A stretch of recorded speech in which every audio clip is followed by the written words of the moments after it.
Hello ladies and gentlemen, ఈ వీడియోలో మనం ప్రెసెంట్ ఇండియాలో పెట్రోల్ అండ్ డీజిల్ ప్రైజెస్ చాలా హై రేంజ్లో ఉన్నాయి. అసలు అంత హై రేంజ్ వెళ్ళడానికి రీజన్స్ ఏంటి, మన మోడీ గవర్నమెంట్ అండ్ మన స్టేట్ గవర్నమెంట్స్ అన్నీ ఏం చేస్తున్నాయి, బ్యాక్గ్రౌండ్ స్టోరీ మొత్తం తెలుసుకోవాలనుకుంటే లెట్స్ వాచ్ ద వీడియో.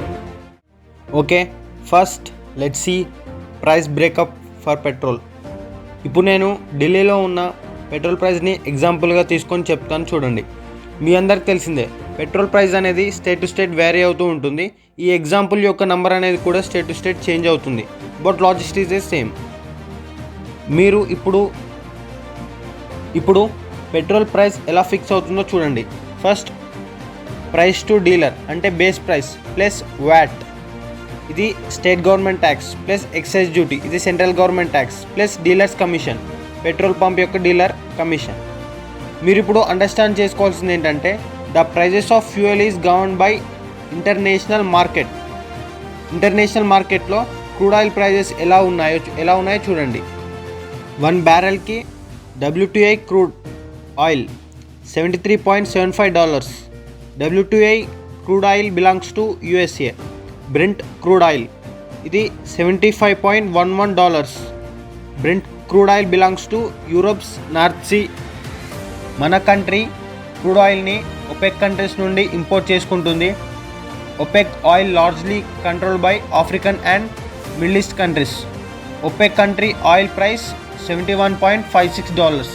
ఇక్కడ 1 barrel contains 158 to 159 litres of crude oil.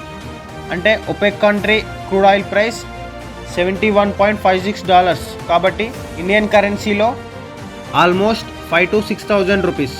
ఇప్పుడు ట్రాన్స్పోర్టేషన్కి ఫ్రైట్ ఛార్జెస్ కూడా యాడ్ చేయాలి. కానీ OPEC countries crude oil import చేసుకుంటున్నాం కదా, ఆ కంట్రీస్ అన్నీ ఇండియాకి దగ్గరలోనే ఉన్నాయి కాబట్టి కాస్ట్ ఆఫ్ ఇంపోర్టింగ్ కూడా అంత ఎక్స్పెన్సివ్ కాదు. Exactly I don't know, but depends on distance కాబట్టి రఫ్లీ స్పీకింగ్ అంత ఎక్స్పెన్సివ్ కాదు. ఇక్కడ మనం అండర్స్టాండ్ చేసుకోవాల్సింది ఏంటంటే ఇంటర్నేషనల్ ఆయిల్ ప్రైజెస్ డిక్రీజ్ అయినా కూడా కన్జ్యూమర్కి ఎలాంటి బెనిఫిట్ ఉండదు. ఎందుకంటే ఫ్యూయల్ ప్రైజెస్ అనేది ఫ్రీక్వెంట్గా ఫ్లక్చుయేట్ అవుతుంది. అంటే 1 barrel crude oil price range decrease అయినప్పుడు గవర్నమెంట్కి ప్రాఫిట్ వస్తుంది. ఆ ప్రాఫిట్ని ఆయిల్ మార్కెట్ పడిపోయినప్పుడు వచ్చే లాసెస్ని బ్యాలెన్స్ చేయడానికి యూజ్ చేస్తుంది. బేసిక్గా గవర్నమెంట్ ఎప్పుడు కూడా ట్యాక్స్ని రెడ్యూస్ చేయదు, even crude oil price international మార్కెట్లో డిక్రీజ్ అయినా సరే, సింప్లీ బికాస్ అప్పుడు గవర్నమెంట్ ఎర్న్ చేసిన ప్రాఫిట్స్ అన్నీ కూడా ఫిజికల్ డెఫిసిట్ని బ్యాలెన్స్ చేయడానికి యూజ్ చేస్తుంది.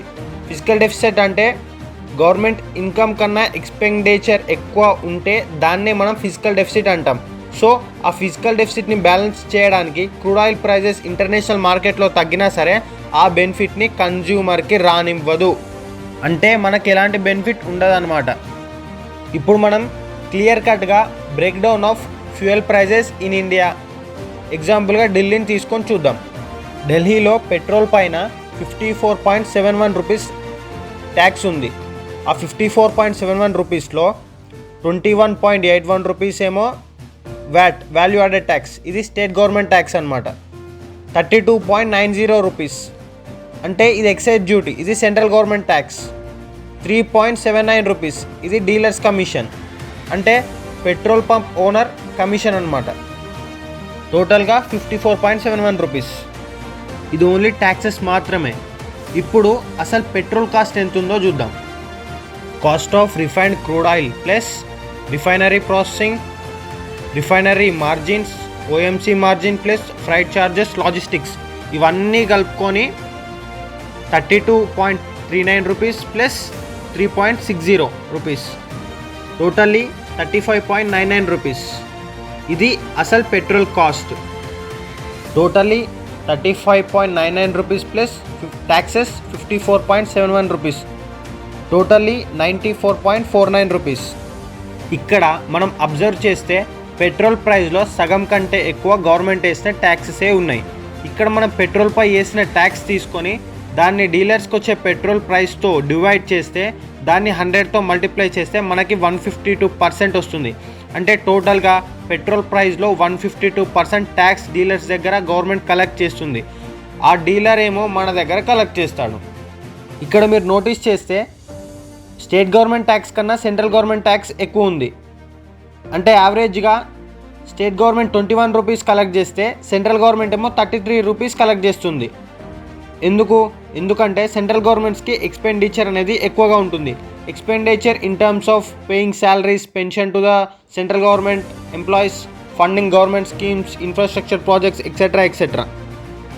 ఇక్కడ మీకు సెంట్రల్ గవర్నమెంట్ ఎక్స్పెండిచర్ లిస్ట్ ఉంది. వీడియో పాజ్ చేసి ఒక లుక్ వేయండి. సిమిలర్లీ సేమ్ స్టేట్ గవర్నమెంట్కి కూడా ఇలాగే ఎక్స్పెండిచర్స్ ఉంటాయి. ఆబ్వియస్లీ సెంట్రల్ గవర్నమెంట్తో కంపేర్ చేస్తే స్టేట్ గవర్నమెంట్ ఎక్స్పెండిచర్ తక్కువే. ఫ్యూయల్ ప్రైజెస్ ఇంక్రీజ్ అవ్వగానే ఎవ్రీ సిటిజన్ భయపడతాడు. అది కూడా ఈ పాండమిక్ సిచ్యువేషన్లో అన్ని ప్రైజెస్ ఇంక్రీజ్ అయ్యాయి.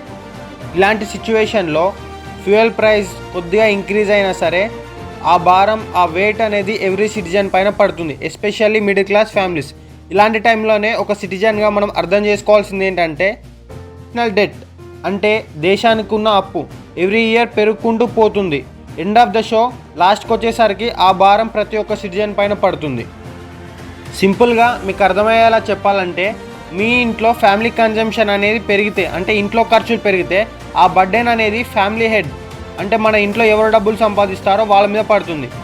ఇదే లాజిక్ సేమ్ మన కంట్రీకి కూడా అప్లై అవుతుంది. మీరు మన కంట్రీ సిచ్యువేషన్ కొంచెం అబ్జర్వ్ చేస్తే మన దేశానికి ఉన్న అప్పు సంవత్సరంకి పెరుగుకుంటూ పోతుంది.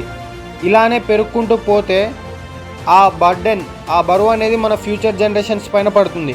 ఇక్కడ గుర్తుంచుకోవాల్సిన పాయింట్ ఏంటంటే మన కంట్రీ ఎకనామిక్ గ్రోత్ ఇంక్రీజ్ అవ్వకుండా నేషనల్ డెట్ ఒక్కటే ఇంక్రీజ్ అయితే, అంటే సంపాదన పెరగకుండా అప్పు మాత్రమే పెరిగితే అది రేట్ ఆఫ్ ఇన్ఫ్లేషన్ ఇంక్రీజ్ కావడానికి దారితీస్తుంది. అంటే మనం యూజ్ చేసే ప్రతి ఒక్క వస్తువు ప్రైస్ అనేది పెరుగుకుంటూ పోతుంది. ఇక్కడ మీకు ఇంకో విషయం చెప్తా చూడండి. ఇంటర్నేషనల్ మార్కెట్ ప్రైజెస్ లో ఉంటే అది మన ఫిజికల్ అండ్ కరెంట్ అకౌంట్ డెఫిసిట్కి బెనిఫిట్ అవుతుంది. ఎలా అంటే క్రూడ్ ఆయిల్ ప్రైజెస్ లో ఉంటే ఇండియా ఇంపోర్ట్ బిల్ పైన మనీ సేవ్ చేస్తుంది. కానీ మన సిచ్యువేషన్ ఎట్లుందంటే ఇంటర్నేషనల్ మార్కెట్ ఫ్యూయల్ ప్రైజెస్ లో ఉన్న మన గవర్నమెంట్ మాత్రం ట్యాక్సెస్ పెంచుతూనే ఉంది. ఈ సిచ్యువేషన్ మనకేం చెప్తుందంటే first case government needs money.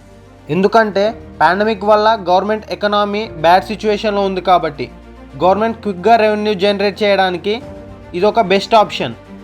Second case political parties need more money to sponsor elections. ఇక్కడ ఇది మెయిన్ పాయింట్ చూడండి. ఇది మన పెద్దోళ్ళందరికీ తెలిసిందే. పొలిటికల్ పార్టీస్కి మనీ కావాల్సినప్పుడు కానీ, వాళ్ళు ఎలక్షన్స్ పెట్టాలనుకున్నప్పుడు కానీ వాళ్ళు పెట్రోల్ ప్రైజెస్ని పెంచుతారు. అలా పెంచి ఎలక్షన్స్ దగ్గర రాగానే పెట్రోల్ ప్రైజెస్ అన్నీ డిక్రీజ్ చేస్తారు. అట్లా చేయంగానే మళ్ళీ వాళ్ళకి జిందాబాద్లు కొట్టుడు. మనం పుట్టకముందు నుంచి మన దేశంలో నడుస్తున్న సినిమానే ఇది. ముఖ్యంగా మన తెలుగు రాష్ట్రాల్లోనైతే చెప్పాల్సిన పనే లేదు. పొలిటికల్ పార్టీస్ మన స్టేట్లో ఉన్న రిసోర్సెస్ని ఎలా మిస్యూజ్ చేస్తున్నాయి అనేది. ఎలక్షన్స్ దగ్గర రాగానే ఎలక్షన్ కమిషన్కి దొరకకుండా, పట్టుబడకుండా ఎన్నో ఇన్నోవేషన్ మెథడ్స్ యూజ్ చేస్తారు. Example paying utility bills, nothing but free electricity, free water, free transport, ఇంకా free ration, subsidies, temporary schemes. ఇండియాలో ఇలాంటివి చాలా ఉన్నాయి. మెయిన్గా ఫ్రీ స్కీమ్స్ అనగానే ముఖ్యంగా మన తెలుగు రాష్ట్రాలు గుర్తుకొస్తాయి. అసలు ఫ్రీ అనగానే ఇక మనోళ్ళు వెనుక ముందు ఆలోచించకుండా ఓట్లేసేయడం, జిందాబాద్లు కొట్టడం. ఆంధ్రప్రదేశ్ అండ్ తెలంగాణ గురించి మాట్లాడుకుంటే ఆంధ్రప్రదేశ్లో జగనన్న పథకాలు, ఇక్కడేమో కేసీఆర్ గవర్నమెంట్. జగనన్న ఫ్రీ పథకాలు ఇవ్వడం, కేసీఆర్ ఫ్రీ స్కీమ్స్ ఇవ్వడం, వాళ్ళలా ఫ్రీగా ఇవ్వడం తప్ప కరెక్టా గురించి మనం మాట్లాడుకోవట్లేదు. వాళ్ళు వాళ్ళ ఓట్ల కోసం, పదవుల కోసం వాళ్ళు ఇస్తున్నారు. అయినా ఇది తప్ప రైటా అని మనం మాట్లాడుకోవట్లేదు. దానివల్ల రాష్ట్రానికి, దేశానికి అప్పు పెరిగి ఇన్ఫ్లేషన్ అనేది దేశంలో ఇంక్రీజ్ అయ్యి పెట్రోల్ రేట్లు, డీజిల్ రేట్లు, అన్ని వస్తువుల రేట్లు పెరిగితే తిరిగి కట్టాల్సింది మనమే. ఒక్కసారి గూగుల్ తలని అడిగి చూడండి. ఇండియాలో ఫ్రీ స్కీమ్స్ ఎన్ని ఇస్తున్నారో, మన దేశానికి అప్పు ఎంత ఉందో మీకే తెలుస్తుంది. అంతేగాని పెట్రోల్ ప్రైజెస్ పెరగంగానే వాట్సాప్లో స్టేటస్లు పెట్టడం కాదు. అయినా డబ్బులు తీసుకొని ఓట్లేసే వాడికి ఏ పని లేకుండా, రూపాయి సంపాదించకుండా గవర్నమెంట్ స్కీమ్స్ యూజ్ చేసుకునే వాళ్లకు గవర్నమెంట్ని అడిగే హక్కు లేదు. అందుకే ఎవరి పని చేసుకుంటూ దేశానికి కొద్దిగా ఉపయోగపడండి. దేశానికి కాకపోయినా మీ కుటుంబానికి, మీ చుట్టూ ఉన్న మనుషులకైనా కొద్దిగా యూజ్ అవ్వండి. జై హింద్.